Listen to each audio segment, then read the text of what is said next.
What is the craziest thing you have done confessed while playing Truth or Dare? What were its consequences? My friend dared me to lick the bottom of her shoe. I licked the bottom of a shoe. In like 2nd grade on the bus, my friends dared me to whip out my dong, so as a natural 2nd grader who won't back down to a dare, I did it. Well, the bus driver somehow noticed, had to go to the principal's office to hear about how those are your private parts and shouldn't be shown to everyone. PSH, I whip out my dong when I please, Mr. Principal. I put a Dorito in my butt, it hurt a little. My best friend ended up having a threesome with his prom date and our other friend's prom date. We don't play Truth or Dare anymore. I once had a threesome. It was awful. I had to beg a guy I liked to have sex with me. He came out a year later. No wonder he didn't go for it. I did helicopter dong in front of a PS2I. Dared by a cute girl who went to my school. We dated for a summer after that. When I was about 11 or 12, I was playing Truth or Dare, Curious Preteen Edition with a few guys and girls. Obviously it was guys versus girls, and it was pretty much all dares, and one of the girls dared me to pee standing up in front of them so they could see it happen. I did so without hesitation. I then dared her to do the same thing. Consequences: pee all over the floor and a peeing fetish. I was 14. I dared a girl to kiss my friend, who he had a crush on. After they kissed, I was expecting my friend to dare something similar to a girl he knew I liked. Instead he dared me to switch underwear with her bra and panties. She was disgusted, as were all her friends, and they called the game off. I was totally game though. I was dared to run through my grandmother's house around midnight butt naked. My aunt happened to be sleeping on the couch. Luckily, she didn't wake up and my aunt is deaf, so I just had to step very lightly. You also could have stomped around as loudly as possible seeing as she is deaf. Senior year in high school, I confessed to having a threesome with my ex-boyfriend and my best friend. For the rest of the year, everyone sang that Make It Clap song by Busta Rhymes when I entered the room. You know, because W have the clap. They broke the rules of Todd. I've run Toddle.com, online Truth or Dare game, for about 10 years now, and while I can't tell you what the craziest thing we've seen is, I can tell you with certainty that the most popular dare that people submit is to swap clothes with someone of the opposite sex. We receive this submission at least 3 times a day. Number 1 truth question submitted is something akin to who is your secret crush. Interestingly enough, while the dares tend to become more risque as ages increase, the truths have similar themes across all age groups: insecurities, secret desires, and regret. If you assume, as I do, that the game is often a way to justify or rationalize a taboo behavior, I can tell you with authority that we are pretty freaky people across all ages and demographics, and the UK Oz people tend to be the freakiest, at least on Toddle. The entire site has been a fascinating study in human psychology and statistics. I really need to write a book sometime. I was dared to lick the nipple of my girlfriend at the time's roommate. It was kinda weird. Everyone was pretty uncomfortable, and I was afraid I was going to get in a crap load of trouble for actually going through with it. BTW, we were playing a custom made Truth or Dare Jenga, so no one in the room dared me. It was the dare on the block. Then later we all got even more drunk and went streaking. Pretty sure everyone forgot about the nipple thing by that point, so I'd say it was a pretty dang fun night. I ate a spoonful of Vegemite. I am neither Australian, nor had I tasted Vegemite before, but I still took that spoonful straight-faced. Everything tasted of the sea for the next 4 hours. Kissed a girl that turned out to be my future stepsister. Apparently this is common, according to the top comments. Just moved to a small town, went to a new friend's birthday party. She invites me and another girl to stay the night. We giggle and talk, and are laying in bed pretending to sleep because her mom is in the next room. Truth or Dare happens. Birthday girl dares other girl to kiss me. Long story short, small town girls are bored, and they are naughty. I enjoyed that sleepover a whole lot. Long story short, please make the long story long. Long story short, dude was dared to shove ice cubes in his pants. I was dared to eat them. I did. Playing a game called Never, where one person says something they've never done, and if you have done it you drink. So it starts off with shoplifting and drugs, and rapidly descends into sexual depravity. So someone says never have I ever had a threesome. I'm the only person to drink. Next person says never have I ever had a threesome with 2 girls 1 guy. Everyone is looking at me because this is obviously just to get more info. So it continues until I have admitted a 2F 1M a 2M 1F and a 3F. Clever bastards. I was dared to kiss this chick I hate. I was torn between enjoying the kiss with a girl and hating the girl. I was dared to kiss my best friend when we were 13. I did it and it instantly hit me that I liked guys. I still tease him about being gayer than me because he turned me gay. I feel like this should warrant a throwaway, but frick it, I was a freshman in college. I was really shy and somewhat sexually inexperienced. It was Halloween and we were playing TOD up in this girl's bedroom with someone who I was sort of seeing who actually ended up being my fiance years later today. So at first, we had a pretty large group of about 10 people and the dares were pretty tame. I was dared to kiss the girl whose bedroom it was. Whatever. I had always been a little curious about girls. Anyway, as the night progressed, everyone got naked and everyone left until there were just 4 of us left. All of us friends. Myso, another girl, myself, and another of our male friends. The girl and the guy were trying desperately to get rid of myso. I found out in hindsight they were interested in having a threesome and while they were good friends with myso, they had no freaking idea who he was because he was dressed as old Greg and I did his makeup really well. So he ends up staying. The dares turn more and more risque and we all end up having an orgy, which was fine by me. And then the other girl starts beating the crap out of me out of nowhere and the others sort of start dominating me and I just sort of go with it because everyone else was so enthusiastic about it. I guess it's hot in retrospect, but it sorta hurt. Dared a girl to walk naked across the parking lot of our apartment complex. She did it only wearing high heels. When she got back from her trip, a neighbor who had apparently been outside smoking asked if he could join the awesome party. Still one of the sexiest things I have ever seen. Somewhat similar to Truth or Dare, we were playing Never Have I Ever at a party. It's that game where you say something you've never done and anyone who's done it has to have a drink which inevitably always leads to sexual conquests. At this particular party one of the younger girls, 19, mentioned that she had never had sex to spite us into all having a drink. The interesting thing was though that one of our friends, 23, didn't take a sip along with everyone else. We'd never really talked about it with him before but we all assumed since he had had girlfriends that he was just as regular as us folk. Guess not. Of course we immediately made jokes about the 2 of them should go get it over with upstairs and much to our surprise she got up, grabbed his hand and took him to the spare room. After a little while he just comes down with a grin on his face. We'd stopped playing the game by this stage but he declares I've never had sex and finishes his drink in 1 sip. We were all pretty impressed. They started dating after that, but we found out from her some time later they didn't actually have sex, just fooled around a bit. I like to think she was just being modest. While the action itself on a dare wasn't crazy, I found out that if you French kiss a stranger for 60 seconds in a hotel room during a Star Trek convention marathon long Truth or Dare, he stalks you for the next 3 months. Was dared to kiss a dude. By the way, I'm a straight dude. Did it without hesitation. Shortly after a girl made out with me claiming I needed to be balanced out. I regret nothing. Straight dude. I'm a tributary lass, myself. Well, I was dead to smoke a cigarette and now I have crappy lungs cause I couldn't quit. I dare you to quit smoking. A friend brought this girl over that he just started dating.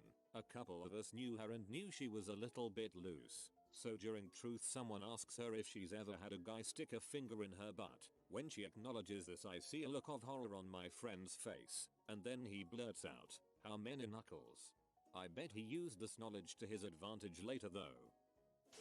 Theater interview. Pretty small time. I work on the tech end so there weren't any auditions or anything like that. I knew that the chick asking the questions and she was a good friend of mine. So I was pretty much set. So, I come in, lean back in an office chair nonchalantly and hammer away the questions. There were 2 other people, an Asian guy staring off into space and an old guy who was typing away. We come to the question that she just threw in, do you greet people with kisses, and naturally I said yes. Then, The Asian jumps up and yells "Ha bulls, I dare you." Then I walked up to him, kissed him, sat back down, and it went on.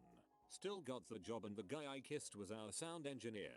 I applied for lighting board op and we worked together. Pretty cool guy. Was dared to kiss the prettiest girl in the room. Kissed Emma Watson instead of my girlfriend. Oh god, why? I also saw perks of being a wallflower.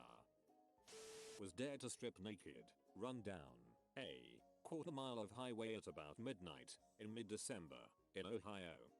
I about had my toes frostbitten off by the time I got back, and my penis was trying to find a way to hide in my butthole by retracting backwards through my pelvis. I dared all the girls, hundreds of them, to have sex with me. They totally did. It was awesome. I'm awesome. This guy sounds awesome. A few years back, me and some friends I was in a band with went over to the apartment of a girl I knew and her roommate, who turns out to be a total W. Not that it's related, but it explains why 6 adults all over the age of 21 ended up playing Truth or Dare and got to playing. Rules were everyone had to pick Dare at least 50% of the time, and you could opt out of Dares, but had to lose an article of clothing to do so.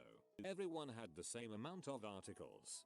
4 guys all had hats, so it balanced out the bra thing. Anyways, we are mid-game, drunk. Tons of raunchy crap has happened and both girls are in their underwear, one braless, and I am the only guy that still has pants. We get a knock on the door. It's the apartment security guy. We check the peephole and it's this large black dude we've gotten warnings from before. Without hesitation, it's my turn. I dare Nicole, girl I know, to answer the door.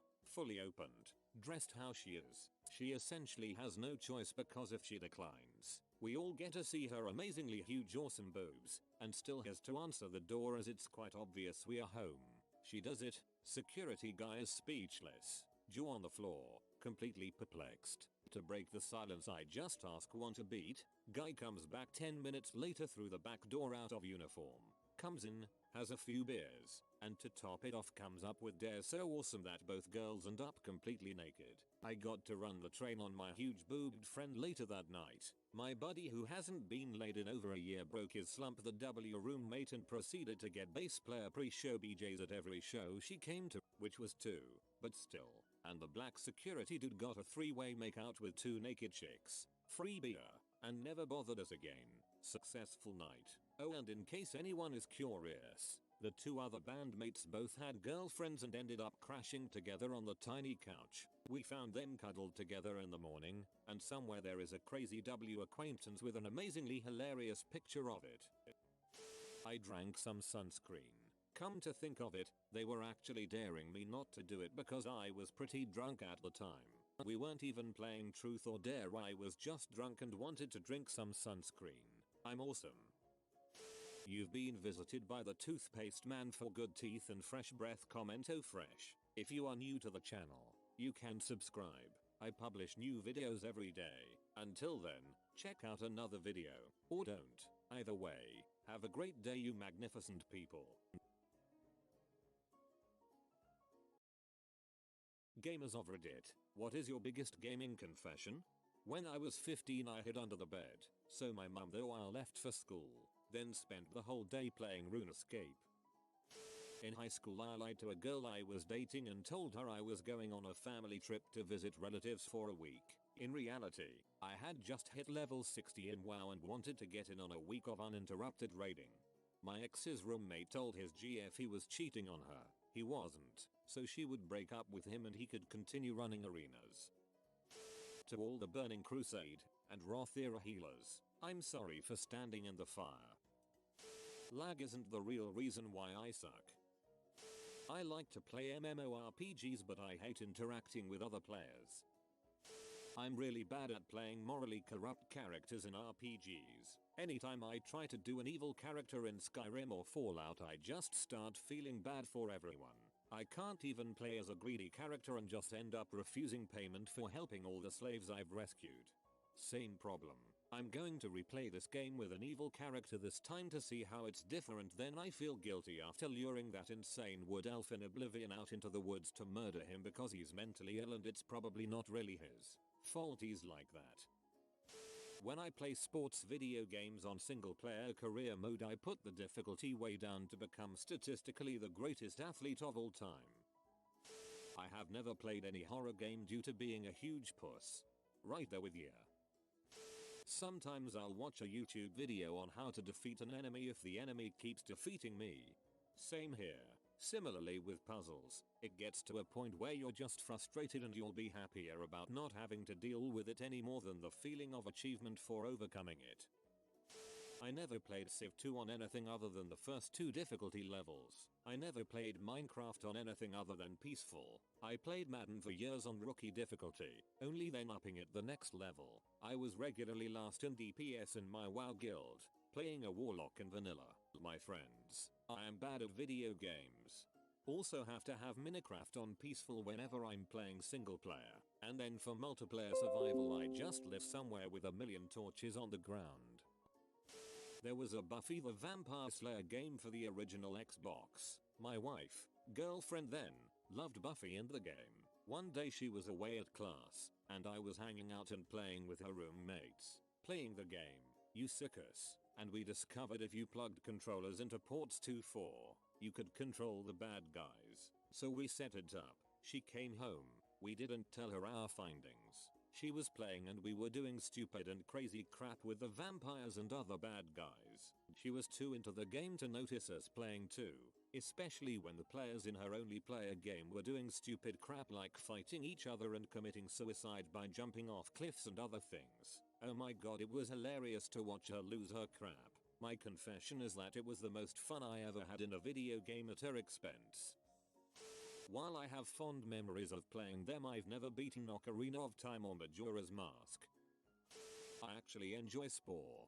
Spore on its own is pretty fun, it's just really disappointing when you compare it to all the pre-release gameplay.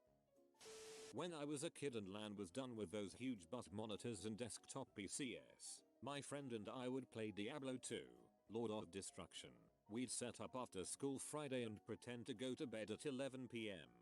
Then sneak out of bed, rip open some bag goodies and play until the sun came up and go to bed before our parents woke up.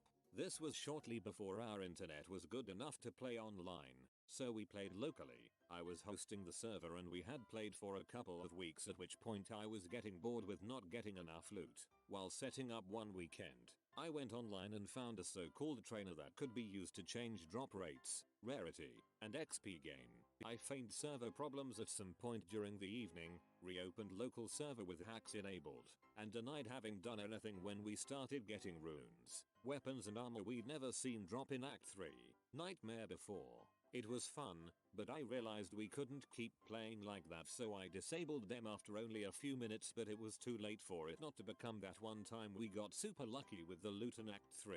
My friend told all our other friends, and I had to play along and learn till we eventually moved on to other games. No one ever doubted me as after the initial confusion from my friend.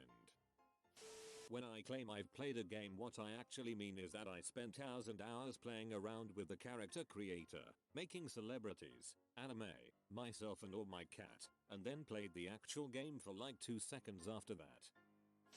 Pokemon is fun, but the reason people hack and gen is because trying to be legitimately competitive takes too long and is super frustrating. I buy random games from Humble Bundle for 2 reasons. First, I think I'm gonna play them someday in the future, and second, it makes my Steam library bigger, thus cooler. LOL, I am pathetic. I've never told anybody this. Whilst playing League of Legends, one of my friends said they were going to get a name change. I knew it wouldn't last, as their names never do. They always go back to their original one. So I made a new account with their original username. A couple of weeks later they were complaining about the fact they couldn't change it back. I stayed quiet. I like playing games on easy, don't get me wrong. Playing on higher difficulty is fun too, but more often than not I find myself wanting to just plow through a single player campaign as OP as possible. Halo, Skyrim. Spent most of my time in these on lowest difficulty just hammering through helpless opponents. Good zone out for me. I always stop to look at video game butts. RuneScape. 500 days playtime. My guilty pleasure. I never tell anyone I play though. Telling someone I play on my Xbox is thousands of times more acceptable than saying I play RuneScape for 16 hours a week. I swore on a Christian Minecraft server. The police have been notified and your account will be terminated shortly. Last year I built a $1,400 gaming PC and all I've played is Skyrim. I buy many local multiplayer games, but don't have anyone to play it with. Well, I sometimes get to play some with a friend, but not that often. This is more of a console confession instead of a specific gaming confession, but when I was growing up I really wanted a Game Boy when they came out. Unfortunately my mom was raising 2 kids alone at the time and couldn't afford it, so obviously I was heartbroken.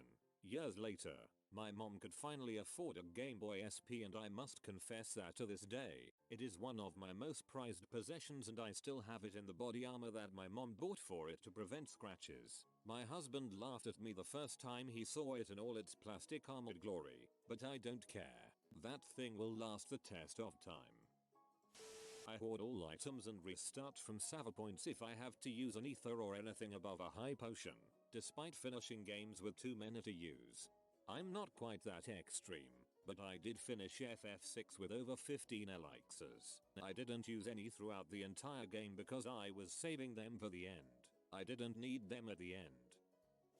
I prefer to play all of the games on easy. I'm okay with that. Sometimes after a long day of work that's all I want to do. Play for the plot. I played Mass Effect Andromeda that way and it was actually fun as I don't have to bother about picking the right skill tree or replaying missions because I died like 15 times. Same goes for Fire Emblem. I may have made the Sims simulate my ideal life, then ruined it for them, making them an butthole with money. Wife left him. He's now broke. Every time someone comes over they come for a fight. I tend to just make antisocial losers that get locked in a basement and write novels 24/7, disregarding all other wants and needs. Those lucky Sims actually got to see the release of The Winds of Winter. FIFA isn't fun. I still play religiously but seriously frick that game. I'm addicted to getting achievements, only slightly ashamed. I've played thousands of hours of violent games but have never felt the desire to shoot up a school. I rolled need on that Kroll blade. I didn't actually need it, I just wanted it. I once broke a lazy boy from being frustrated by a game. To unlock something, I want to say, in Soul Blade yeah, not Soul Calibur. Freaking Soul Bleed, you had to play on the hardest level. I wanted it. I played it on the hardest level, over and over. No matter my skills, timing, choices in any regard the computer would always barely win. Inexplicably I took it out on my chair, then I beat the level, and now, almost 2 decades later, I'm admitting it online and feeling like an butthole. Thanks Reddit. For the League players out there, I have 120k mastery points on Taric, 80k of which was before the rework, and still have never played him support. This is only acceptable if you use the fabulous pink skin. Never finished Majora's Mask despite the Zelda series being my favorite and having played every other game in the series at least twice. I've started it several times and usually put a couple hours into it, but have never felt the urge to finish it ever. That's said by a lot of people actually. For many people it was the mechanic of the constantly starting over. It feels like you never truly progressed. I never signed up to Steam till 2014 despite being a PC gamer since the 90s. I've kept Civ 6 open on my computer since the free weekend on Steam, and haven't had to pay for it at all. I plan to keep milking that until my computer eventually has to shut down. I love Bioshock. Have a tattoo of it, know a lot about it, love the loop through games, but I never played the second one or any DLC. My favorite Zelda is Wind Waker. Oh god, yes. When I was 8 I would attend hot room parties on Habbo Hotel.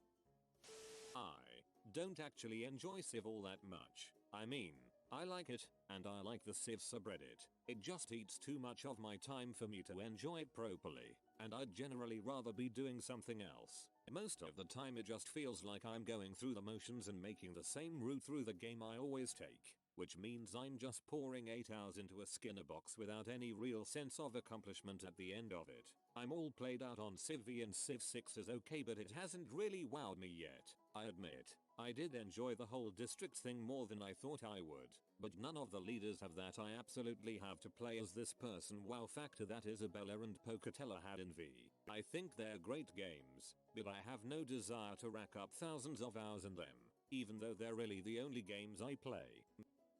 I buy games for their single player campaigns. I couldn't care less about online. The only games I've played online in the last year were Killing Floor 2 and Divinity Original Sin 2. Both were co-op with a friend. I have no interest in competing with strangers online. I enjoy farming simulator games. Sometimes I'd rather just watch let's plays online. Also, while I do enjoy intense games considered to be real games, I prefer more low-key games that relax me like Sims, Harvest Moon, Animal Crossing. My favorite games are 4Xs like Civilization, EU4 and Endless Legend. I have a few unplayed ones in my queue, but I usually wind up playing The Binding of Isaac or Overwatch because learning a new 4X is too daunting. I jerk off to Rule 34 of games that have the hot babes.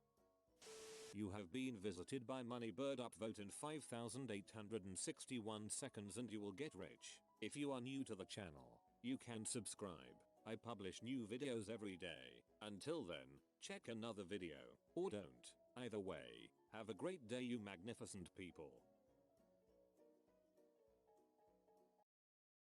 What's the most awkward situation you've ever been in? Was unexpectedly in the car ride with my boyfriend's parents on their way to sign their divorce papers.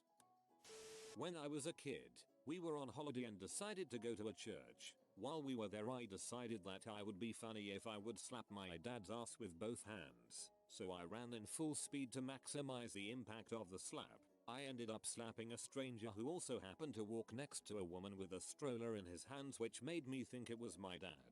It was even worse that my parents saw it as well. I once followed a man out of a grocery store, across a small parking lot, and tried to get into his car with him because I thought it was my dad. Didn't figure out my mistake until I saw him look across the top of the car at me, trying to get into the passenger side, with a super confused look on his face. Cue my actual dad running up breathlessly, waving his hands and yelling at me. Not awkward for me, but I was the reason for it. I served for a couple years and worked multiple restaurants in that time frame. I worked at a Dennis, night shift. Best and worst job for many reasons. Anyways, there was a regular that came in often, drunk as a skunk and nasty as heck. He tipped really well but was so nasty to us girls. It never fazed me, so I served him often. He offered many times to pay for extra service and tried to get me to leave with him often. Of course I never did, but a couple months later I am working a new place, little more high end. I work mornings here, and this was a Sunday morning church rush. Guess who was sat in my section? My nasty regular from my last job with his entire family. His wife, kids, parents, the whole group, fresh out of church. The look on this man's face when I walked up and said hello. He was red as a fire truck, and I made it worse by asking if he remembered me. He left me a huge tip, probably because I didn't bring up his nasty mouth and grabby hands from his late drunken nights. When I was a kid, I hugged a random dude because I thought it was my dad. Even better how this dude's son was standing next to him. You established yourself as his new son. This poor girl walked into my lecture by mistake about halfway through. This particular professor really enjoys talking to all of his students and was super engaging even with 400 plus students in his class. When the girl walked in, my professor stopped teaching, looked at the girl and asked if she was in the class. She said she was and began walking towards the front where the open seats were. This is a fairly large lecture hall and all 200 students, approx how many actually show up to class, were now forced to watch this poor girl walk towards a seat because the professor didn't continue talking and just stared at her. She got close to the front and I think the pressure of the whole room got to her and she said, "Actually no I'm not," and turned around and we all had to watch this poor girl climb back up the stairs and out of the hall. I was literally watching my worst nightmare. My 79-year-old mother-in-law with Alzheimer's telling us that she had done it the previous night with another resident of her nursing home. She had been celibate for 20 years up until then, we think. I was at a funeral for one of my husband's relatives. On my way in, an employee of the funeral home asked me when I was due. I wasn't pregnant, but I am fat and was wearing an Empire waistcoat, so I wasn't offended. As I signed the guest book, I corrected her and tried to defuse the situation with a joke about burning that coat later, but she just wouldn't stop. She kept trying to apologize and explain herself, and I just wanted to run away. Then I was stuck in a small room with her for the next 2 hours. I was looking at my mom's phone cause she wanted to show me some pictures from what she did that weekend. I swiped one too many times and came across one of her nudes. I felt my soul jolt out of my body seeing that crap. My mom added me to her Google photo album, then forgot. You can guess the rest. Last summer my wife and I were browsing for random crap in Pier 1. I'm wandering around the store aimlessly and see my wife kneeling down inspecting some merchandise on the bottom shelf. I approach her from behind, slightly tap the top of her head, and go boop. It was not my wife, just someone who looked almost exactly like her from the back. She looks up at me, all I managed to say was, "Oh, I thought I was married to you. Sorry." For some reason the fact that you said "I thought I was married to you" instead of the normal "I thought you were my wife" is infinitely hilarious to me. My best friend waiting to tell her parents that she's gay until when I was over for dinner. Most George Costanza moment of my life. I was flying back home from a business trip in GA. Before we all got on the airplane, everyone noticed that we would be flying with 3 military K9s and their handlers. All good. Point being, everyone noticed them, and if they hadn't, the pilot was kind enough to point them out when he came over the intercom to give his spiel. A round of applause for our service members and their brave working dogs was given. Hours later in the flight crew had turned off the lights. I needed to take a pee, and moved forward in the cabin toward the restrooms. Well, one of the dogs was black and I didn't see his paw sticking into the aisle. Cue the dog yelping and crying. Have you ever had 150 people hate you before? It was made so much worse by the fact that I am a veteran, and I love dogs. I am the son of a veteran who was a K9 handler when he served. But how the heck am I going to explain that to a plane load of people giving me the stink eye for being the butthole who stepped on the dog? George, it was a black dog. Jerry, and the lights were out. George, the lights were out. Jerry. That is pretty Costanza. I was in the car with my girlfriend's best friend's moms and her other daughter. We made talk in the car and I just ended up asking what their favorite color was. They then told me the other daughter was actually blind. I had barely known these people and was in the car for another 20 minutes. Most awkward 20 of my life. I was interviewing for a big promotion at my old job. I had put in the time, the hours, and the effort for this promotion, and I had been passed up a few times, so I was sending out resumes while trying to get this promotion. I go through the first interview, and everything seemed great. They invited me for the second interview. I was so excited. Flash forward 2 days, and I go in for the interview. The interview is with the regional and site managers. Everything is going great. They are asking me what are your priorities, goals, etc. At the end, the site manager changes his posture and says, "Would you say that you're a loyal employee?" Taken aback, I say, "Of course, I've been here almost 2 years, etc." And like a shark circling his prey, this dude turns his computer monitor around and shows me my private Facebook posts that I posted that I was in the market for a job in the same field. Now, there's no way he could have seen this, as it was a friends only post. Someone I work with had to have tattled on me here. He then proceeds to read them to me out loud. Not only the posts about my job search, but personal posts about my health situation and questions that I didn't bring up to anybody other than personal friends. I look at the regional manager and this guy won't look me in the eyes. He is shifting, obviously uncomfortable.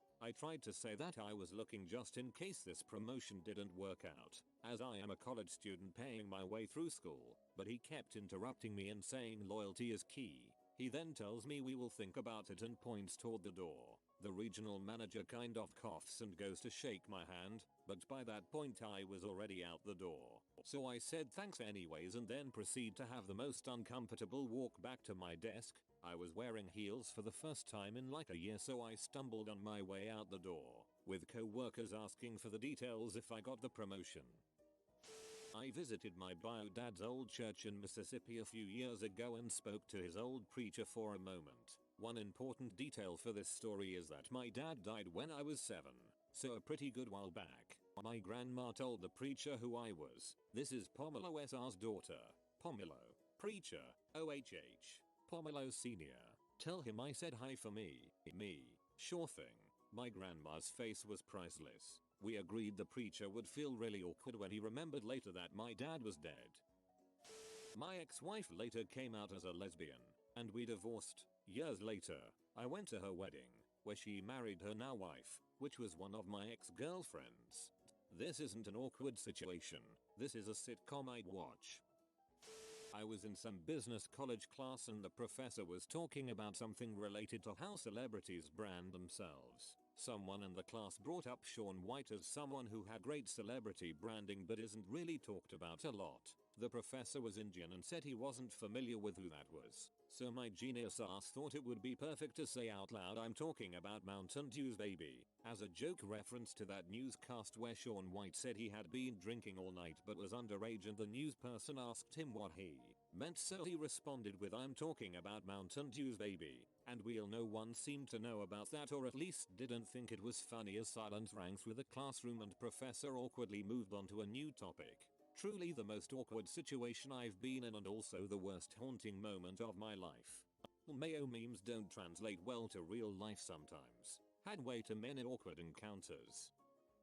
I have a regular breakfast place that I had been frequenting on the weekends for about a good 5-6 years. One day I went into work later because of a doctor's appointment, so I decided to pick up some breakfast at my regular place. I walk in and I take a look around to find a spot to sit at, and I see my dad. He's sitting in a corner spot with some woman I don't recognize. He looked shocked and I decide to walk over. He stands up and gives me a kiss hug and introduces her as a coworker. It was the most awkward introduction of my life. My dad was an AC repairman and was strictly on the road. No women in his office. I pretended like I believed him, said hello and sat down on my own. Definitely one of the most awkward moments of my life that will stand out for a long time. More background.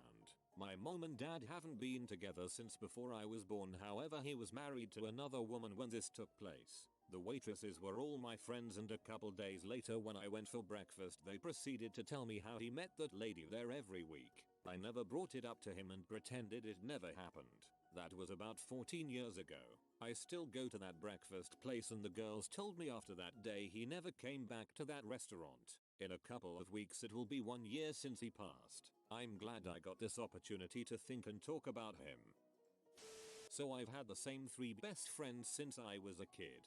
Friend 1 has an insanely hot older sister, like absolute smoke show, and me and friend 2 and 3 always thought she was super hot. Somehow, friend 2 ends up sleeping with friend 1's said sister, and me and friend 3 know about it, but friend 1 does not. One night, we are all drunk in my basement, and friend 1 and friend 2 end up getting in a roasting war. Not essentially an argument or anything, just friendly banter and insults. Friend 1, the one with the hot sister, is really digging into friend 2, the one who fricked the hot sister, and seems to be winning the roasting war. In a last-ditch effort to recover from shame, friend 2 proceeds to drunkenly say, yeah well I fricked your sister. After that, I am pretty sure the tension in the room was so thick that it raised the temperature in the room by like 10 degrees. We are all still best friends BTW. Friend 1 is still a little mad though, but I can't blame him. One time when I was like 12-13 I was hanging out with some friends at a fast food joint in town. This town had a place that housed and employed mentally challenged individuals, so those individuals would often come to the restaurant for lunch. On this particular day, a group of them was arriving just as we were leaving. One of the guys walked up to us and said, hey, do you wanna see my weenie, and whipped it right out. Broad daylight. Right there. We were stunned, and then super embarrassed. Being immature 12-13 year olds and all, his caretaker was mortified, but great. He immediately took control of the situation, reprimanded the individual, apologized profusely to us, made the individual apologize, etc. So yeah, that's right up there as far as awkward situations go. You've been visited by a dog. It's a regular dog but he's a good boy. If you comment pet pet pet he'll let you pet him. I hope you enjoyed the video. If you are new to the channel, you can subscribe. I publish new videos every day. Until then, check another video, or don't. Either way, have a great day you magnificent people.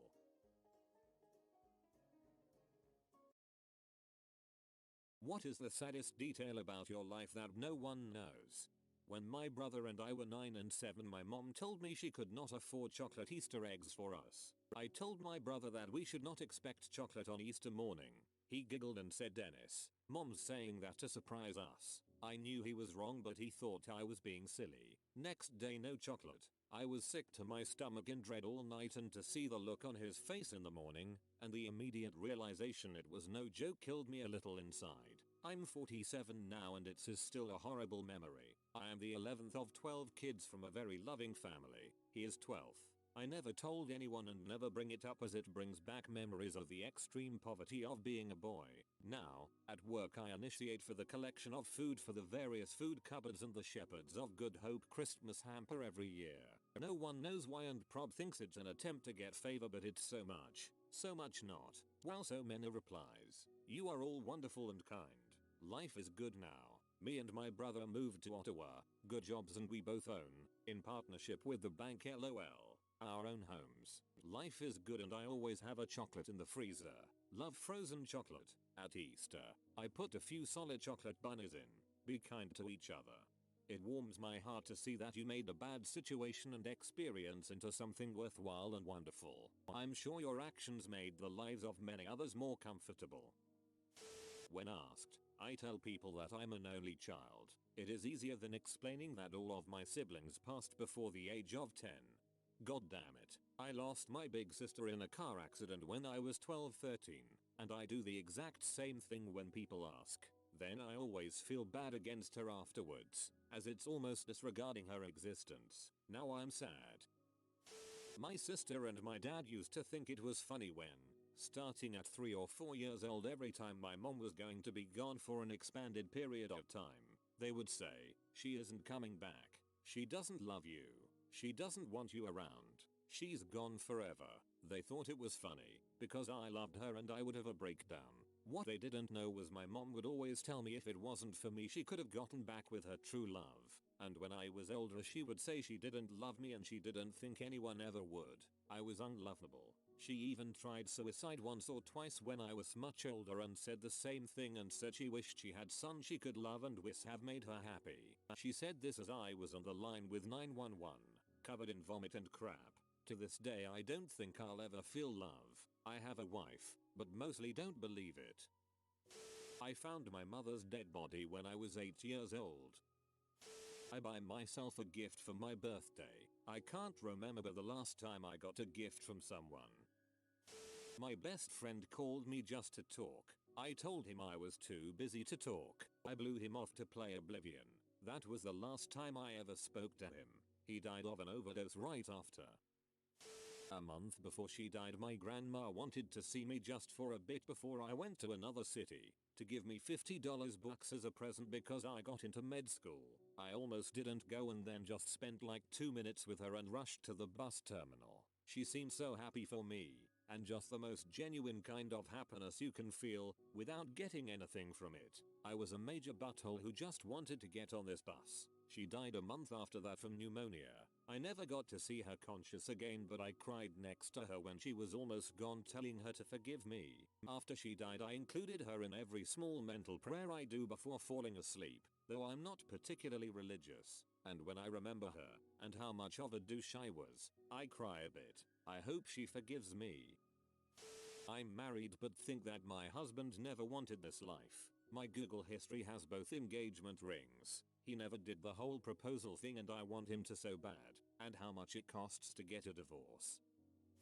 It freaking kills me that none of my friends will ever text me first. If I don't send them a message I can go days without ever receiving a notification aside from the games on my phone. which also makes me feel horrible. Now that summer vacation is starting, I don't know what I am going to do since I almost never get invited to anything and school was where I saw my friends. I'm scared that everyone secretly talks behind my back about me and that they are saying bad things. Every night I drink until I get drunk and pass out because I can't handle how sad I feel. I always push away those I love because I don't want them to have to deal with my sadness either, but they end up thinking that I don't like them and I wish I could tell them the truth. There's strength in being vulnerable. I bet typing that made you feel like a burden was lifted off your shoulders. I think you should talk to at least one of your friends so they'll know that you don't hate them. Being lonely is the worst thing a person can feel. By opening up you'll allow yourself to heal and you'll build stronger bonds. PS, shoot me a PM if you want to talk. I'm bitter of everyone else's successes and abilities, and I don't believe I'm worth anything. It's part my job right now to perform CPR on the dead and dying in the emergency department, sometimes while family watches. I love my job generally, but those times are hard. There's something deeply unsettling about being the person pumping someone's heart in the first place, but when the code is called and you just stop, and that's it. That last chest compression was the last time their heart will beat and it was you. It's very humbling, and I always treat patients with kindness and respect because I'm about as close to death as it gets and kindness and servitude just seem right. I don't know. Yep. Paramedic here. I've seen some horrific stuff. The thing that stays with me and upsets me the most is the sound of a wife screaming and crying as we worked her husband's cardiac arrest in their living room. I love being a paramedic, but things like this break my heart, maybe more than they should. When I was very little I 100% believed my dad was going to show up every time he was supposed to. Him not existing in my life didn't change this belief. So every single time he was supposed to arrive, I would sit and silently cry at the window. Hey, I grew up without my dad too, and even though he left us and said he'll come visit, he never showed up and it makes me sad to this day. You aren't alone, and if you need someone to talk to you can talk to me. Just be too hard on yourself or let the negative thoughts control you, and please don't think it's your fault. I stole food from my high school so I could take it home for my siblings to eat. Abusive, drug-addicted mom who sold her food stamps for drugs. I'm a pretty normal and well-adjusted human these days, or at least I like to think so. People would never guess I spent my childhood growing up in absolute poverty. I've lived in tents and vehicles, eaten out of dumpsters, and stolen other people's pet food just for something to eat. One place we lived was so infested with mice that I got used to having them run over me while I slept. I still have a scar on my finger from the time one of them decided to chomp me. When I read sob stories about third world poverty conditions, my first thought is, what the frick are they complaining about? They've got it good. And then I remember that perhaps my upbringing isn't the best yardstick to judge good against. I am so lonely I sometimes hold my own hands when I'm falling asleep just to picture what it would be like to actually touch someone that wants to touch me. I hug a pillow. Can't sleep without it.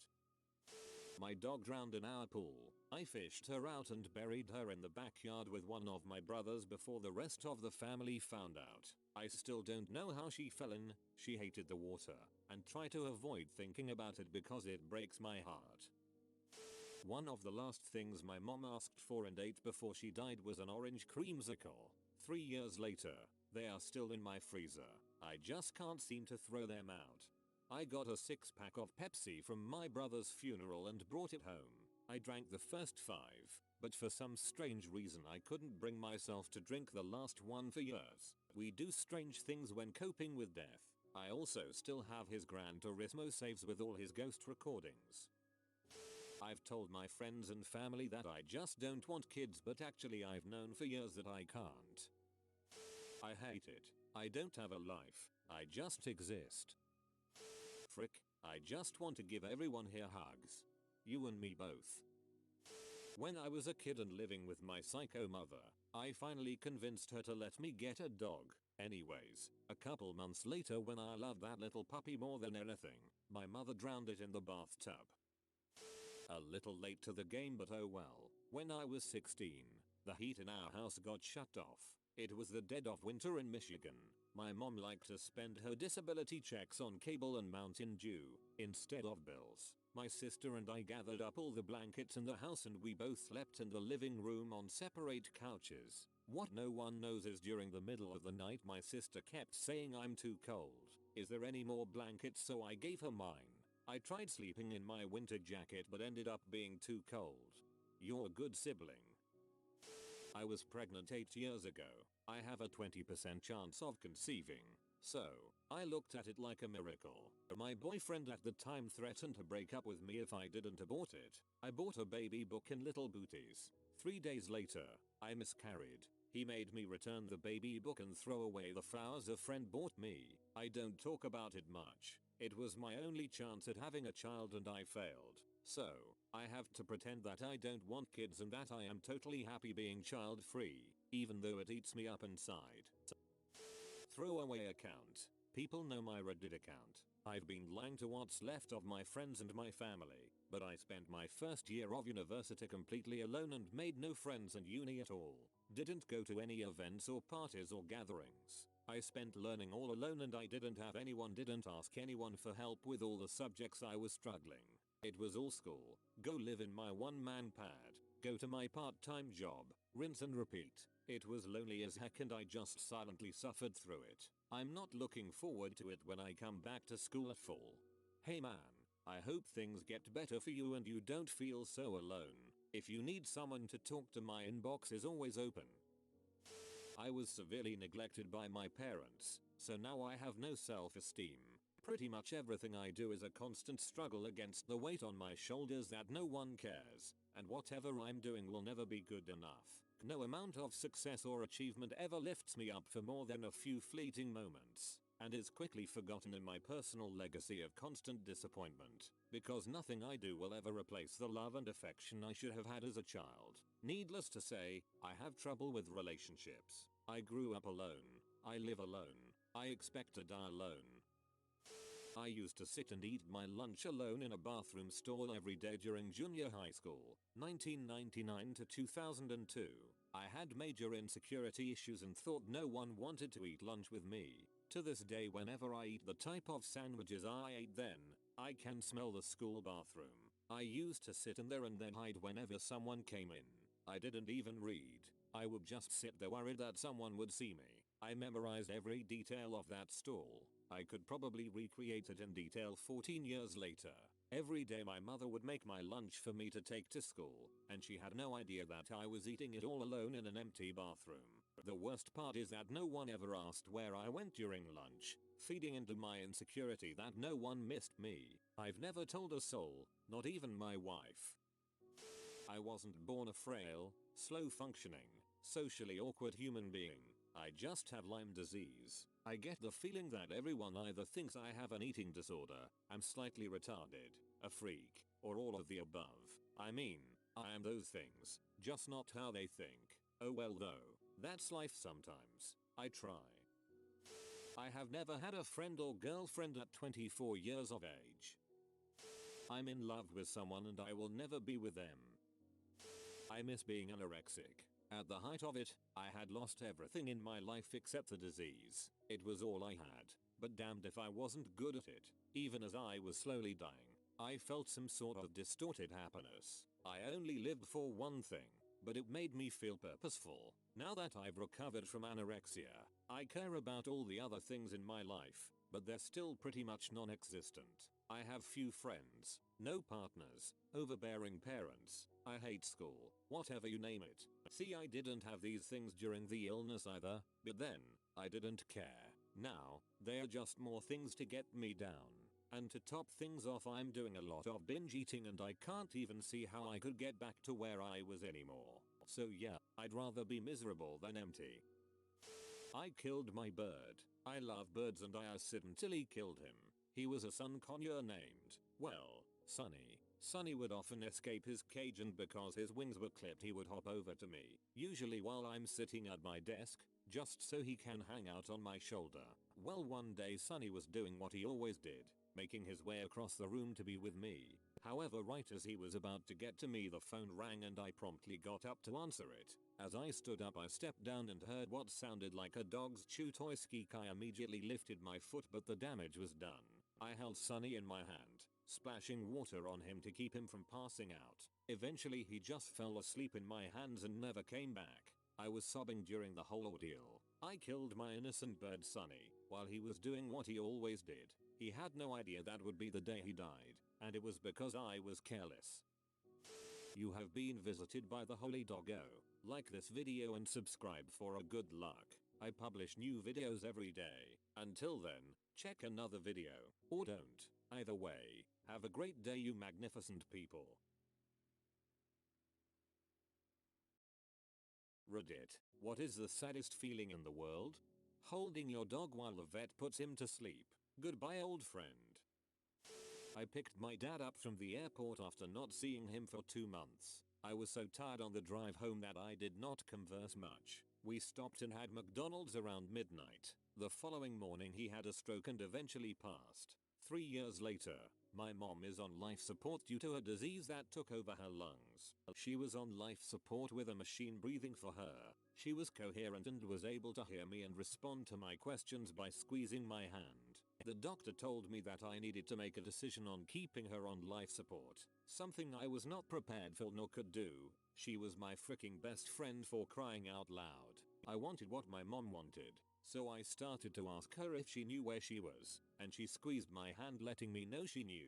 I then asked her if she knew she was on life support, which she responded she did. Finally, I asked her if she wanted to go be with dad or stay with me and my sister, and I'll never forget how hard she squeezed my hand, signifying her desire to be with my dad. This was the single most heart-wrenching moment of my life. I will never forget it. I get tears and feel weak as I type this. Though it does feel good to let it out. I have only mentioned this once before today and it was on a thread on Reddit.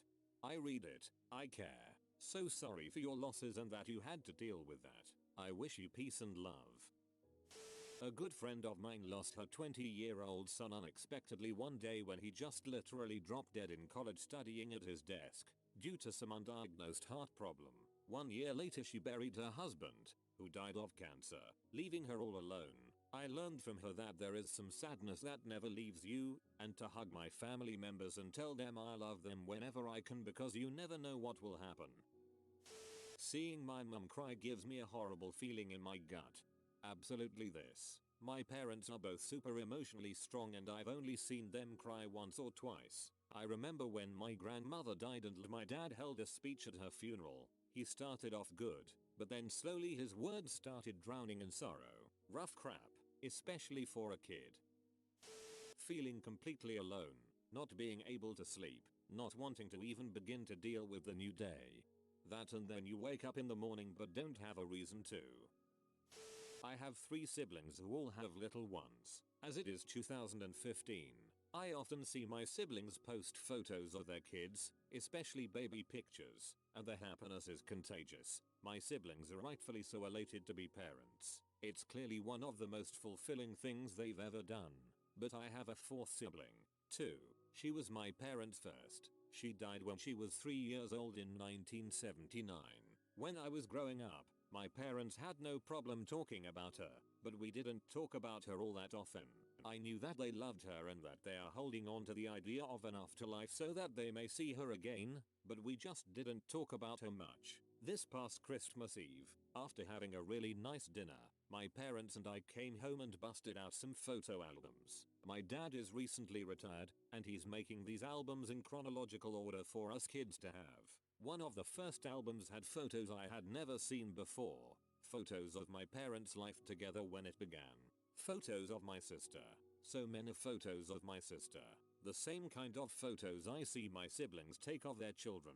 And I get it now. My parents were just as happy as my siblings are now. So excited, thinking they had the best lives to be so lucky as to have such a beautiful child. And the sadness is overwhelming to me, knowing how the rest of the story goes. No one deserves to lose a child.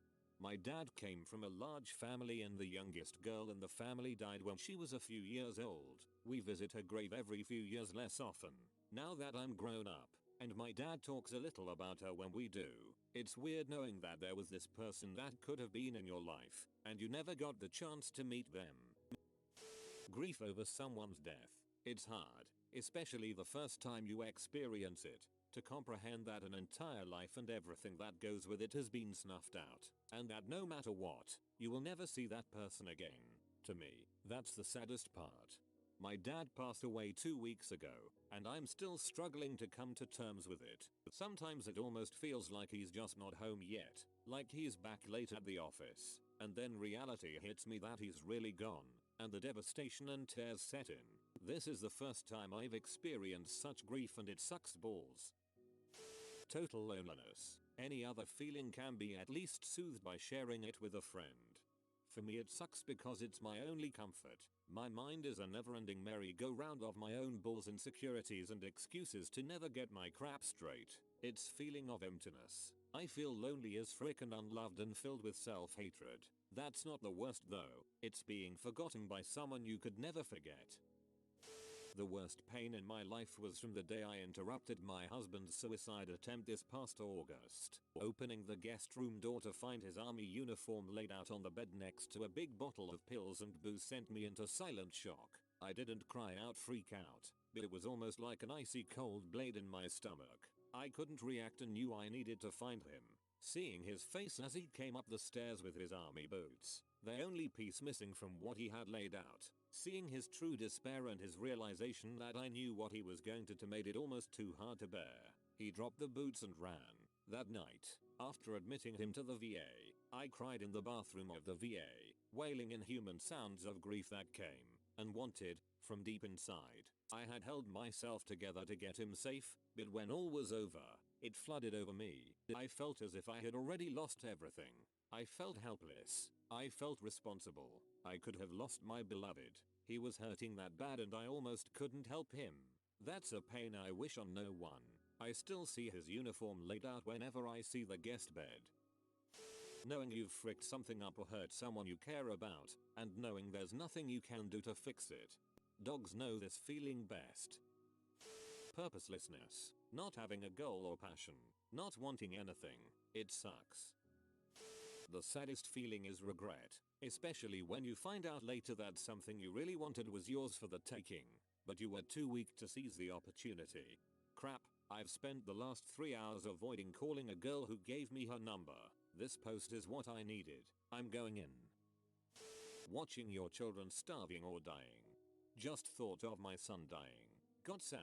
Made him French toast. Deciding you're going to commit suicide but then not following through. You're still technically alive but you feel dead inside. Just defeated and not even the same person you used to be. Being suicidally depressed and alone, trying to reach out to people and having everybody turn you away. Thanks for the concern everybody, but I'm fine right now. Still struggling with the depression but far and away from being suicidal. Geez, I feel for you, because I feel exactly the same. It's hard to scream when you know no one will hear you. When your first pet dies and the concept of death really hits home, you then go in and look at your parents and grandparents and realize that you are more than likely going to have to deal with their deaths as well. The feeling that in the end of your life, you may be completely alone. Losing your mother, father, best friend. When they die it doesn't really hit you, it hits you later. And what hits you is that they are gone completely and forever. You will never hear their voice again, or see their face. All you are left with is regrets at first. That fight, that time you were in a bad mood and were rude to them. It takes a long time to get over the fact that you can never apologize. You can never make the past right. Finding out that the person you thought you loved cheated on you. Knowing your real love will never come back. Years of love have been forgot in the hatred of a minute. When you've worked your absolute hardest at something, but you still fail. I tutored algebra last year to high school students, and one student, his name was Ryan, would slave over every problem. He worked so hard and you could see he put 100% into the work, but he got nervous at test time and failed his quizzes repeatedly. He would come into the tutoring lab every week with his quiz and on the verge of tears. It was incredibly sad to see. Being in love with someone that loves someone else. Become a professor at their son's school and take away his house points for insignificant reasons. Taking a loved one to the airport not knowing when you'll see them again. and if you'll ever see them again. Loneliness is one of the worst. Nothing makes it better. You can be lonely in a room filled with 1,000 people. Carlton having to carry a gun to feel safe. The unmutual feeling of being close to someone. It just sucks for someone to not care about you as much as you care about them. When you're sitting in a dark room in front of a computer, it's 3 AM and you're all alone, scrolling your files for something to do, refreshing the front page of Reddit every 10 seconds just to see if something new has been posted, looking through your Steam games catalog and finding no games that appeal to you at that moment. You just sit there in the dark, doing nothing for hours, contemplating all of your options until the morning sunlight shimmers through your curtains. The rays of defeat shine upon you as you lower your head in shame, whispering to yourself, I should have just played League or Counter-Strike. And then you go to bed, wake up, repeat. Knowing that you don't want to pick a side in your parents' divorce, but deep down inside you already picked your mom. Not being able to go back to how happy you were before. It won't ever be the same. Watching the woman you love slowly lose control of her own thoughts. I've been in the hospital with my so for the past 3 days awaiting a bed in the psych ward. In these days I've witnessed demonic possession, temporary loss of memory, she couldn't recognize our 2-year son at one point, violent anxiety attacks, and a plethora of voices telling her what to do and what is going to happen. It has been the longest 3 days of my life. I would give anything to make her well. This really hit home. I guess being rejected by everyone. I felt this maybe a few times in my early teens, and it hurt like heck. Today I feel horrible when I see kids being bullied, picked on, or just being rejected. That creates trauma and insecurities for life. Hearing Pharrell's Happy for the second time. Clap along if you feel like a room without a roof. I want you, I need you, but there ain't no way I'm ever gonna love you. You are the most important person in my life. I care deeply about you and want you to be happy. I want you in my life as I realized a life without you is incredibly hollow. But I don't want to be with you. This happened to me not long ago. I'm really freaking confused. My story doesn't compare to most of these people's stories, but I came out gay to my father, my best friend, when I was 17. The day before I told him we were out at a baseball game, went out to our favorite restaurant and had a great freaking time. When I told him, I was crying and he said he just wanted to help me with whatever is wrong, that I could tell him anything. I'm gay, and he hit me and told me I will never accept that. He left our house, got in his car and drove off. He came back, ran through the door, tears in his eyes, threw me to the ground, went to my room, handed me a few things from my room, dragged me to our front door, took my phone from my pocket and handed me $20. Go to your aunt's house. I walked across town and stayed there. My aunt is liberal, but I was too scared to tell her why I was kicked out of the house, so I just told her we were going to fight about what we thought was right and wrong. The next day my aunt told me there was a phone call for me. It was my dad, who said he wanted to meet for breakfast. He drove up in his truck, said, "Have you changed your mind?" I said, "It's not something I can change my mind about." He said, "Don't ever speak to me again." I tried stopping him to get him to listen for a second. I said, "Can please talk for a second? We come from a little bit of money," and so he used that as leverage over my sisters to take his side over mine. But the fact that 6 years has gone by and I still have no communication with them is kinda sucks. I didn't realize my dad could turn from being my best friend to never speaking to me again in a few short exchanges of words. Since then, my aunt forced me out of the closet to her, but in full support. I lived with them for a year, went to HS, occasionally saw my family at church and things like it, went off to college and haven't seen them since. Failing an exam you studied hard for. Losing both your children Halloween night in a car accident while the youngest was in his Halloween costume. I will try to write this. Knowing your child has something wrong with them before they are born. Being told your wife should have an abortion. When your child is born they are flown by helicopter to San Francisco Children's Hospital. Watching your newborn have multiple surgeries. Driving 4 hours each weekend to see your wife who is living in a Ronald McDonald house. They help tons. Watching your child prosper for a couple of months only to go back downward. Being told there is nothing more to do and you only have a month or so left. Taking your child home knowing there is nothing you can do but still hoping. Flying across the country to seek other solutions but being told no. Feeling guilty that you should be doing more and not knowing what to do. Having hospice come to drug your child so they are not in pain. Holding your son of 6 months and watching him take his last breath. Having to call the mortuary and watching them take him away. Not knowing what to do now. Feeling helpless. It has been 14 years and I think about what he would be like today. He was a trooper and stronger than I will ever be. It was good to get this out a bit. The first time you opened the front door immediately after your dog dies. Having no friends at all. When a girl dumps you because she doesn't have any time for relationships and then you find out she has a new boyfriend in few days. Source: Life. As an international student, I say being lonely. I don't mind to be alone, but I don't like to be lonely. The lack of connection to people around. Sometimes you just sit there and let the thoughts run. It's just you and yourself there in a quiet room. Don't know what else to do besides thinking how lonely you are. Then you can't talk to anyone about this because they don't understand. If they do, they probably don't care. You end up not having many people to talk to. Knowing that someone you love unconditionally chose death instead of staying alive with you. Unrequited love. Knowing that you're going to die soon and your life has been a tedious waste of time. You have been visited by the comfy husky of comfiness like this video soon to have a nice comfy day. If you are new to the channel, you can subscribe. I publish new videos every day. Until then, check out another video. Or don't. Either way, have a great day you magnificent people. Mums of Reddit, what do you know about your child that you will never tell to him/her?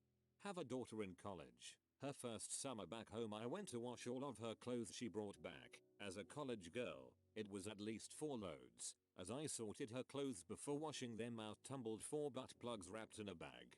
They were huge, like, huge. So I carefully wrapped them back up and slid them back into her things.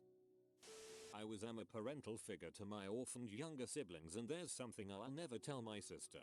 When she was going through a terrible period as a drug addict, late teens, she stole our mom's wallet and all of our mom's credit cards. Bank accounts had to be cancelled and changed. Our mom was in bad health but had a huge life insurance policy she had gotten almost 15 years prior, when she was healthier. When the accounts were cancelled, she forgot to change the auto payments for the insurance. It was declined and subsequently cancelled. She couldn't get another policy anymore, she had too many health problems. My mom told me about all this in confidence. Less than 2 years later our mom died. Everyone thought she had a life insurance policy to help us, but she didn't. She left absolutely nothing. I'm the only one who knows why. It would kill my sister to know her addiction cost us several $100,000. The recovery from our mom's death was really hard. Siblings moved in with me, etc. And the insurance money could have saved us a long period of financial and emotional struggle. It will never be worth telling her. She's been through enough. We all have. I will never have more resentment than love for my little sis. That when he was 3, he created a suit of body armor out of Maxipads, and I have photographic evidence. Authentic period armor. I've answered this before, but my teenage daughter writes smutty fan fiction on Tumblr and has thousands of followers. She doesn't know that I know, and it's pretty dang good, too. I was turning my daughter's mattress when I came across a notebook full of female nudes. She must have been putting it together for some time, not wanting to embarrass her or violate her trust. I finished flipping the mattress and put the notebook back just as I'd found it. That was years ago and she still has no idea. God, this thread is making me think all the embarrassing stuff my mum must have found all these years. Those pictures I had below my mattress and below my books on my bookshelf. I never know what happened to those once I left home. When my daughter was 3, she bonged my mom in the head with a toy, as 3-year-olds are prone to do. My mom had a blood clotting disease and got a blood clot in her head about a week later and eventually died from it. I'm not sure anyone but me has put 2 and 2 together, and I aim to keep it that way. My daughter had no idea what she was doing. Because she was 3, She would probably literally kill herself if she found this out, since she is a hair bipolar and gets to a really dark place with too much bad news. My mom never seemed to put 2 and 2 together. She had the disease for 13 years and most people only live 6, so she felt very blessed. My wife would be devastated to know this, even though she knows I don't think she connected them. She probably doesn't remember my daughter bonking my mom on the head anymore. So, I'll never tell them, and that's okay. That she ate cat poop. We had a very long-haired cat at the time. Apparently some poop got stuck to his fur only to fall out upstairs where the baby was crawling around and found it. 5 years later she is still a normal, happy and healthy child. Sorry sweetheart. Your kid now has toxoplasmosis and will eventually become a cat slave. Good going, little buddy. I saw my flip cam was missing from the table I put it on and went to look for it in my 11-year-old son's room. I checked to see if there was anything recorded and there was. He was jacking it to a magazine of mine advertising women's clothing and underwear, and commenting about which girl he would like to put his dong in. I put the camera back, and when he came home I asked him to bring it downstairs if he had it. That gave him time to delete the videos, and he has no idea I am now hiding my flip cam and ladies clothing magazines. He will never know I saw his tiny boner being manipulated to images of plus-sized women. You might want to tell him to never ever put things on the internet. That the only reason I taught my kids how to play poker was so that I could learn their tells and know when they're lying to me. Probably not the answer you are looking for. My son is 4 and he doesn't think I know about the vegetables he puts in his pockets when I'm not looking. Oh, I know, alright. Laundry is fun. My 3-year-old is a very affectionate little guy, but he's very embarrassed about his being affectionate. He thinks I don't know he comes into my room every morning for snuggles and then sneaks out when I wake up. I caught my son once pretending to milk himself into a bucket while taking a bath. He was only around 4 years old, so I don't think he remembers, but he was hovering over a bucket and squeezing his willy. I asked him what he was doing and he told me he was pretending his willy was an udder and he was trying to get milk. I said okay honey and slowly closed the door. I did that to a dog when I was like 5. My mom laughed and told my grandma, who laughed harder. I really hope they forgot that. I know what their faces look like when they're trying to take a dump. In the same moment, I also realized my mother knows the same thing about me.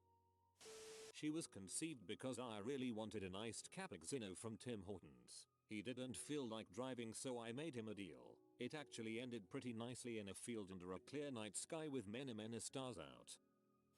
Stay at home dad. Here, I'm hoping that I never have the need to tell my kids that 2 out of the 3 served jail time in utero. Dude, and to Partum street cred.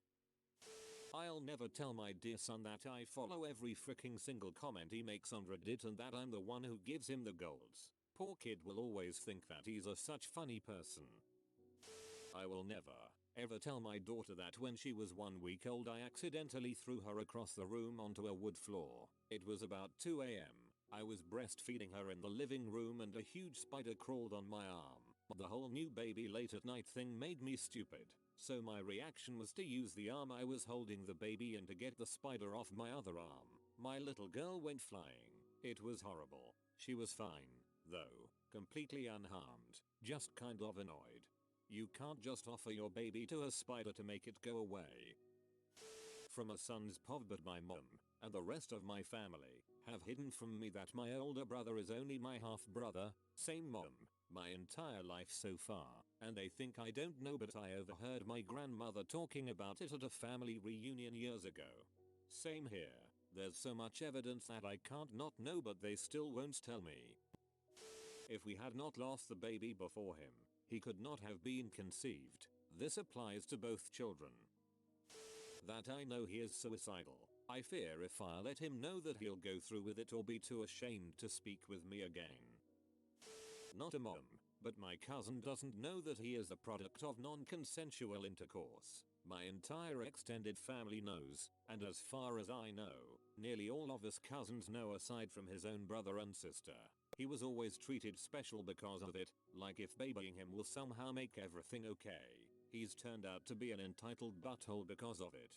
This story was a roller coaster. Oh no, that's terrible, comma. Well, at least his family made sure to love him. Oh no, he became an butthole. Years ago we had an awesome cat named Chosen One. We all loved this cat, but especially my oldest son, who, at the time, was just beginning to drive. He was about 17 or so. One day my son was leaving the house to go somewhere, and when he left he reached down and gave Chosen a little love, and out the door he went. Unbeknownst to him, the cat had followed him out the door, and for some reason the cat must have ran under the car. Nobody actually witnessed this event, so we're speculating on what exactly happened. So my son drives off, and a little while later I go outside, only find Chosen laying on the driveway curled up in a ball dead. We think the kitty ran under the car or was in front of the tire or something, and when my son drove away he ran over Chosen and killed him. We were all pretty upset, of course, and when my son came home we told him Chosen had been hit by a car in the road and died. We've never told him, and never will, that we're pretty sure he was the one that killed the cat. He'd blame himself and forever feel guilty about killing his favorite cat. My son wasn't planned, and I never ever wanted or planned to have kids. I fell pregnant accidentally. He will never ever be told this because my mum repeatedly told me I was an accident as a child, and it really fricked with me. I like to call my first son a wonderful surprise. He really was too. I walked in on my 5-year-old stepson with his pants down, rubbing the cat against his dong, saying, "Oh, that feels good." I said, "That's not what the cat is for." He was embarrassed. The cat hasn't been the same since. I'm imagining a cat with 1,000-yard stare. That cat has seen some crap.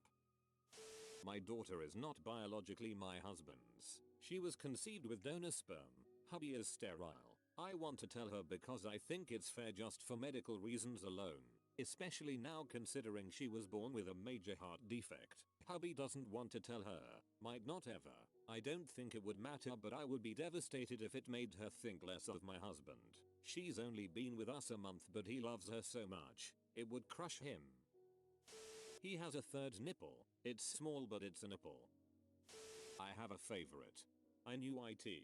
They do have favorites. He was conceived after we got lost trying to find a Halloween party at a friend's new place. We ended up just going home. But as I was already in the French maid costume, it made perfect sense to get drunk and forget the birth control. I don't imagine we will ever tell him he was conceived inside a French maid costume. Actually, who am I kidding? We will totally bust this story out for his future spouse. When my first wife was 4 months pregnant, she was diagnosed with stage 3/4 breast cancer. At 18 weeks, the doctor gave her a few choices. Her best chance of survival was to abort the baby and have aggressive chemo. We talked about it, and she decided to try and carry our son to term. They delivered our son healthy about 6 weeks early. She died about 5 months after he was born. I have since remarried and he is now almost 18. I don't plan on telling him that she saved him at her expense. It was a tough time and I don't blame him, and never have. That there's a chance he was conceived while me and his dad were both tripping on acid. Dad here. I know what he's doing with the butter, and that's why I buy the store brand for him to make toast at night and leave my good butter alone. And there's a reason I bought our own rechargeable batteries. Because it's nice to have any remote actually work when you try to use it. There's not a calculator in the world that goes through batteries like that. That I found a treasure hunt he had created as a surprise for his girlfriend on their anniversary. One of the clues was that she should go to the place where he first fricked her in the arse. I should add, they were both adults when they first met, so whatever they do in their private lives is their business only. But I could never unsee that note. I will never tell my son that his biological dad tried to kill us and himself when I was 6 weeks pregnant because he didn't want to be a dad. I know he injured at least 2 people, and was injured himself at least once at political rallies that turned into a brawls. Some nights he would came home bleeding and with a black eye. He was a boxer, so I thought nothing of it, and I'm sure a few of those were boxing injuries. But I know he was hurt a few times in those political riots. Nearly a decade later, he moved out and of the country. Coincidentally, my husband and I finally decided it was time to pack up his old room and turn his bedroom into something else. We found a few things that linked him to local fascist groups. Just a few scraps he probably forgot to take with him. One of those things was an old newspaper clipping where I can clearly see him delivering a hard punch to the face of a political opponent. He's in a disguise, but I still recognize the clothes he was wearing. Then there was another picture from the same article where the guy he punched is laying on the ground and my son is getting ready to hit someone else. After we gathered everything incriminating, my husband and I decided to burn the evidence he left behind. Nothing could be gained by keeping those things. The articles were quite old, and my son moved to a new country that doesn't have his brand of fascism. My son followed a specific local type of fascism. That her first daycare auntie when she was age 2-3 and going to her home every day was murdered by her husband a year later. Went to use the bathroom and I left our 8-month-old on the rug. I found her in the walk-in closet gnawing on my toy dong. Sort of a meta thing, but my mum didn't tell me until right before she died that she knew I was destined to never hold a job or live an ordinary life. Her psychiatric background had long before determined I was schizotypical and prone to a pattern of atypical depression.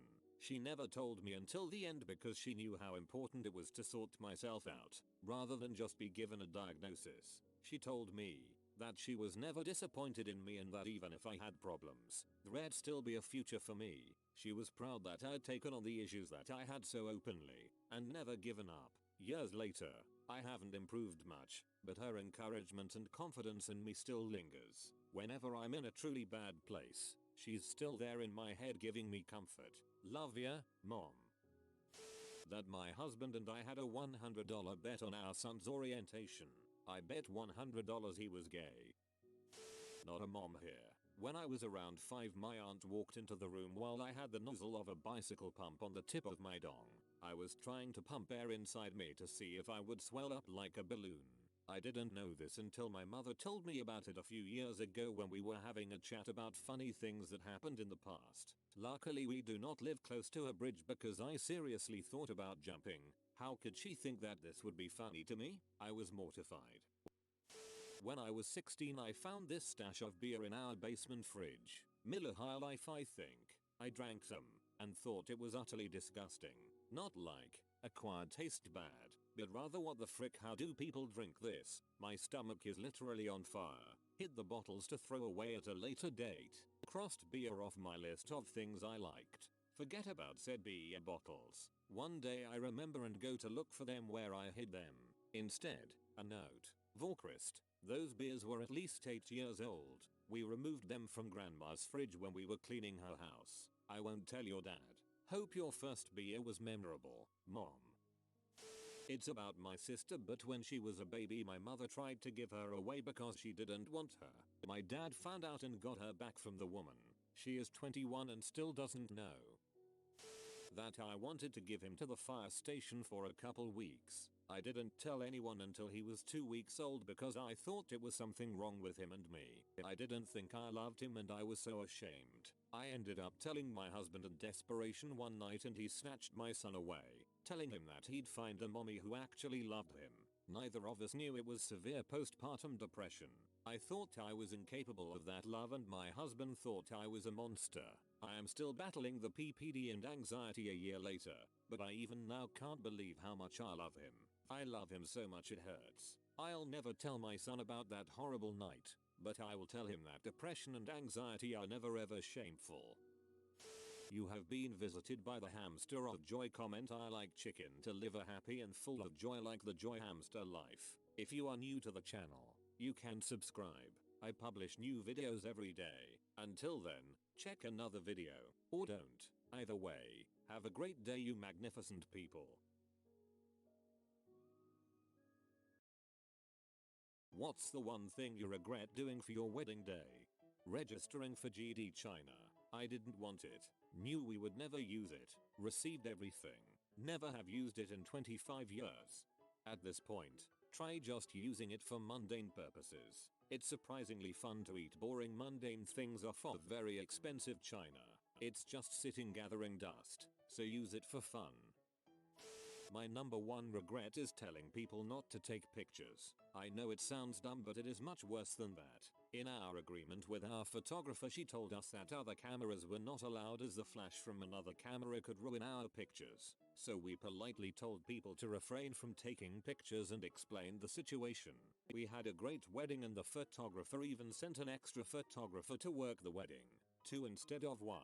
A few weeks after we tried contacting her for the photos, we got ghosted. We tried for about a year to track her down.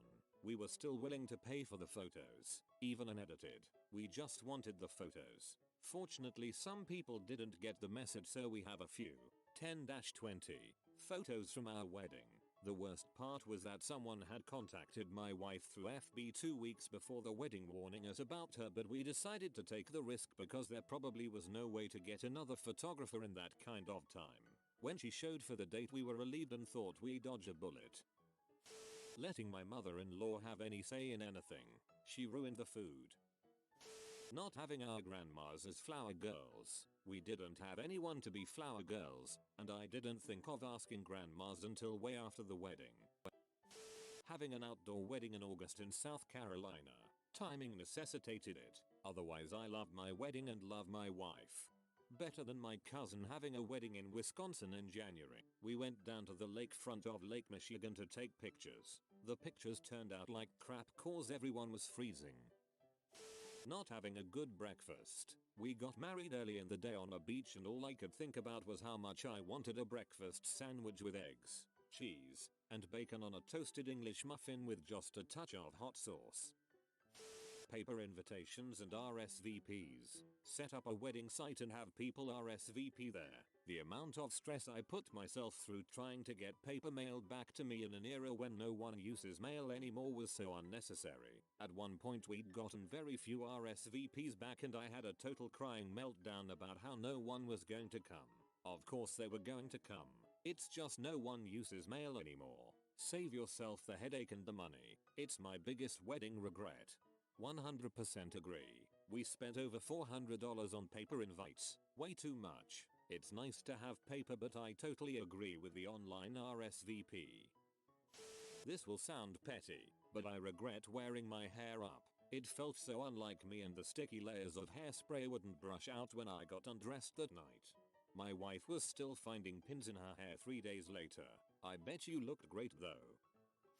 I've been married for 16 years now, so this is a little old school. We bought a bunch of disposable cameras and set them all over the place at our reception with a note on them that said take some pictures. At the end of the night we collected all the cameras and had the film developed. Most of them turned out really cool and we got some pictures we would have never thought of taking. The regret comes in me underestimating some of my friends' ability to be adults for one night and ended up with a lot of dong pics also. I'm guessing a lot of people getting married today could just set up our Instagram account and just have everyone upload cell pics to it. Ha, we did this too. Our problem was the lighting was dark enough that the pictures just didn't turn out great. There is actually an app website called Wedpics or something like that, where everyone can upload pictures from their phone and they can be seen by anyone who has the code. Not taking a picture. We just did a quick wedding for legal purposes with my friend presiding and aunt and uncle as witnesses. It was a nice little sweet ceremony that lasted about 10 minutes over a nice area with a view before we went to dinner. Didn't realize we hadn't taken any pictures until like a week later when we wanted to show someone. Whoops. Letting other people help pay. As soon as that happens they take over the wedding. Guest list, decor, cake, everything. Uncle offered to pay for the limo. Great. But it turned out to be this busted 1980s limo with a spider-webbed window and no hubcaps. What looked like a homeless driver. He literally went on Craigslist and got the cheapest one with no research. We called an Uber. In-laws offered to pay for half of the catering, which is how our guest list was 70 people but 200 plus showed up. Would have been fine if they would have told us so we could adjust catering, but no. We had to have the caterers adjust on the fly and drag some tables out of storage. And then we had to order pizza for the rest. People we actually wanted there were eating fricking pizza on dusty tables. Other uncle offered to pay for airfare for the honeymoon, which is how our 18-day trip turned into 12 days because that was the cheapest ticket. Brother-in-law paid for the wine, which actually turned out fine. But we didn't have enough because of all the completely unexpected guests. All we wanted was a smallish celebration with 75 people, and to have an awesome wedding. But we wound up with a big celebration that was kind of mediocre, and really stressful. In-laws actually told us we could not say hi to our actual friends because then we'd have to go to each table and say hi to everyone to be fair. Which would have took 2 hours. Which caused an argument. Maybe your families aren't that type, but I wish we had just did our own thing and not accepted any help. If I could go back in time and do it over, I'd have included dancing with my dad this time. The story: we got engaged and started planning a wedding that was to take place 1 year later. 2 months after engagement, my father was diagnosed with stage 4 cancer. We moved up the wedding by 6 months, and thankfully were able to get our deposits back. My aunt had a large home, and to spend as little as possible, my parents needed all the money they could to pay the bills since my dad couldn't work due to his treatment, and he'd owned his own business. We got married at a home with 70 guests plus a bridal party of 12. Husband has 3 brothers, I have 1, and both of our best friends are men. So that was 6 guys and had to have 6 girls then. It was a bit crowded so we didn't have room to plan for dancing. My father walked me up the aisle for the ceremony, and that was my goal in moving the wedding forward. I wish I'd have had us do a father-daughter dance, though, even if we didn't have other dancing. My dad died 3 months later. Making cupcakes instead of buying a cake. We did a lot of DIY, made the beer and mead for toasts, assembled flowers and centerpieces, because it was cheaper but also we like making things. But the cupcakes, in retrospect, were a ton of work and not that great. I regret the coordinator they gave us for the ceremony. Dude got flustered and started second guessing everything right before the ceremony. Like he somehow forgot how a wedding works at the last moment, when all of our guests were there. OMG, what song do you want to play while she walks down the aisle? I dunno dude. The one everyone walks down the aisle to. The wedding song. The one we already told you to play. I ended up taking charge and sorting everything out. Really wish I could have just gone with the flow on my big day. Not preparing a speech. I thought I'd just go up, thank everyone for coming and sit back down. Short and sweet. Get it out the way. That's exactly what I did, without mentioning my parents or my wife. I did the same. Normally a very good public speaker, but a couple of champagnes down and the excitement of it all, I did not deliver. Inviting people I didn't really want to invite. They just cost you money, you don't interact with them at all, and they usually don't bring a nice gift to make up for it, except for letting all of the divorced aunts and uncles bring +1s, because that led to a whole jealousy competition train that was extremely entertaining. Gave a heartfelt speech that ended with a joke, the punchline being, and your presence here means almost as much as the envelopes you brought with you. Crickets. I still cringe. So the one thing I'm wicked glad we didn't always advise people to do is take a moment to enjoy it. After we ate and went around saying hi to all the tables, we took like 5 minutes, while everyone else was finishing dinner, and went and sat outside. It may have been brief, but it really allowed us to appreciate what was going on and enjoy each other for a second. The preacher started coaching me on what's next as my gorgeous bride-to-be was walking down the aisle. I did not get to take in what was the most beautiful woman I ever saw walk down the aisle because I was trying to pay attention to what he was saying. My preacher made me tear up. He kept whispering at me while at the altar, "Look at her. Right now she's the most beautiful woman in the world and you get to spend the rest of your life with her. You are a lucky, lucky man." By the time she made it to the altar, she saw me about to weep like a schoolgirl and had no clue why. There were a couple people that we decided to not invite. More accurately, we needed to cut a few after booking the hall and realizing how many we could fit in the room. I didn't realize how hurt those few people would be. They brought it up years later. I still feel bad about it. My wife's uncle and his wife are horrible people and they brought people that weren't even invited and basically forced them into their already full table. It was awkward. I regret inviting them and not inviting the hurt friends that I mentioned above.